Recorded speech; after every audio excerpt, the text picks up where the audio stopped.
So one way that I operate that really describes the way I'm approaching things that are of interest to me is I like to listen, I like to observe um, people, patterns, systems, and I like to go deep. I like to research it. Like I really, nobody needs to encourage me to go deep or to understand it. It comes naturally. I love to do that. It's something I really enjoy, so I do it anyway. And there are like so many things that are interesting to me, apart from business as well, that I go deep into. So to give an example of how it works when I um, get in touch with a startup, it's like first and foremost, I want to have a solid look and feel about the founders and the founder team, who they are, what's the vibe, why are they doing this, like everything that is not on the pitch deck. Like I don't care about the pitch deck at all, honestly. I just want to meet the person, like who you are, like how do you sit down, how do you ask questions, why do you ask questions, are you interested in anything, like truly, like without having having the chance to fundraise money, like even without fundraising you would be still interested. So I'm just listening, I'm just there, I take it all in. And then the way I can describe it is that uh, until before due diligence, I believe everything a person says. I'm like totally in goodwill, like whatever you say, it must be true, and I believe it. But then comes my due diligence, which is to go and research with my own logic and try to understand whether the assumptions which your thesis are built upon, are they stand still or are they weak? Uh, can they be fixed or should we just throw them out or replace them? So within the research, um, I enjoy the details of the research, but I'm always thinking in systems and frameworks. So whatever I go, maybe I go very deep into one sub-segment of the topic, but I only do that because I want to understand the system around it better. So I'm creating context to what I heard. And when I feel confident enough that I created a good enough framework, then I go back to the founders and I almost like I present them like these are my findings, and I see how they react.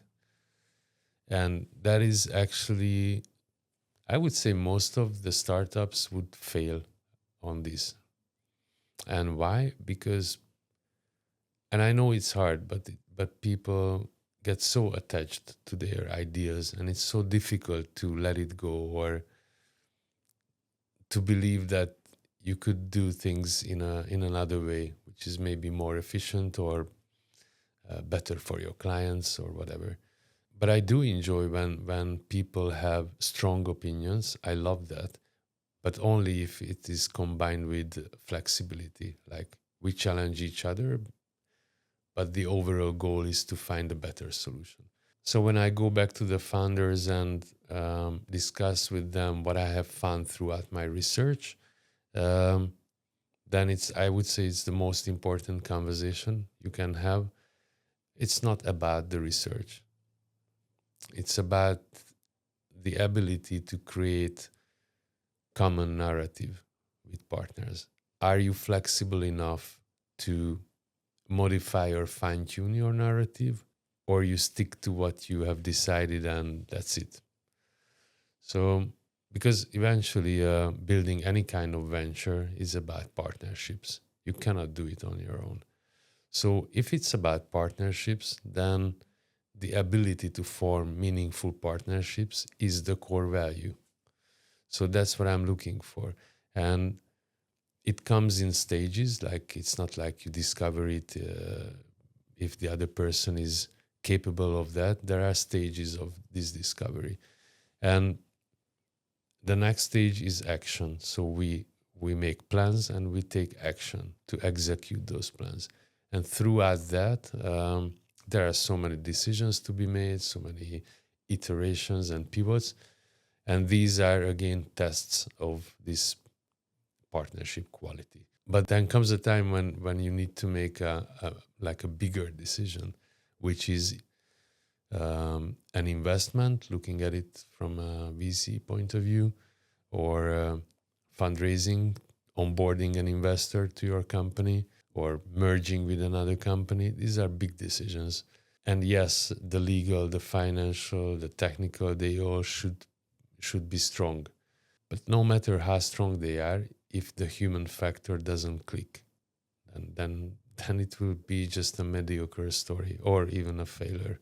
So when I do my job well, then as a result of that, people find their true voice or their best version of how they can do the thing they want to do, how they want to build a startup.